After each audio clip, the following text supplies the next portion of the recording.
Habang binabaybay ko nga yung kalsada na to mga paps, napansin ko lang, napakalinaw ng tubig. Niwala man lang akong nakita na isang plastic na lumulutang sa kalsada na to. Sa lahat ng mga dinaanan ko na kalsada, isa pa lang ito sa mga nakita ko na napakalinis. Niwala kang makikita kahit isang plastic o basura na lumulutang sa kalsada na to. Namangha tuloy ako mga paps. Eto nga pala, binabaybay namin ay daan papuntang Ubando, pero parting Valenzuela pa rin. Yung sakay ko nga dito mga paps ay na pick up ko sa may SM North at papunta nga dito sa may Ubando, bandang pinakadulo ng Valenzuela. At nung na-drop ko nga mga paps ay lumabas din ako pero papuntang MacArthur Highway. Kaya pagdating ko sa may crossing sa may MacArthur Highway, napakataas ng tubig mga paps. Yung mga motorsiklo na nadatnan ko doon ay ayaw suungin yung mataas na tubig talaga.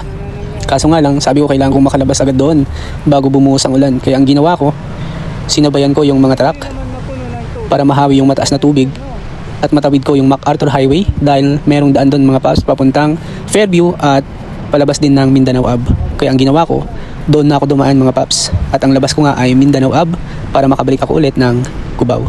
So ayun lang mga paps, ride safe sa lahat ng bumabiyahe dyan dahil ang panahon ngayon, panahon ng mga bagyo. Madulas din ang kalsada mga paps, kaya ingat lagi. Ride safe sa lahat ng mga bumabiyahe dyan. Sobrang lakas nito. Ride safe sa mga bumabiyahe. Lakas ng hangin, delikado to mga papi.